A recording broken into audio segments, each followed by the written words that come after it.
ළඟට හෙල්ලෙන්නේ නැති. කොහොමද මෙහෙම සද්දයක් ආවේ? කවුරුනේ? මේක ගැන හොයලා බලන්න වේවා. මේ කෙනෙක්ට කියනම් හරි. මගේ අර අනිත් ගවේෂක යාළුවා ඉෂාන්ට කිව්වා නේද? හෙලෝ ඉෂාන්. හෙලෝ ඉෂාන් මාත් එක්ක පොඩි කැලේකට යන්න තියෙනවා. එන්න පුළුවන්ද? හා එන්නම්ම. හරි.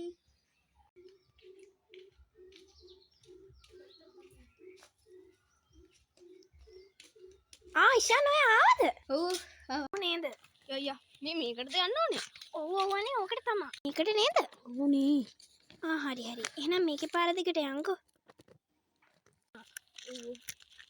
මේ පාරේ යන්න ඕනේ. මේ කැලේ හරි අමුතු නේද අප්පා? අයියෝ අප්පා මොකක් හොයන්නද යන්නේ? අර අනේ මං ඉතින් අద్භූත සටහන් ගොඩක් මට දැන්නනේ. ටිකක් ඒවා චෙක් කරන්න හිතුණා. ඊට පස්සේ පොත් බලද්දි මේ කැලේ ගැන තිබුණා. ඊට පස්සේ මට හිතුණා චෙක් කරන්න මම දැන් යනවා. හම්බෝ මේකට නම් මට යන්න බෑ.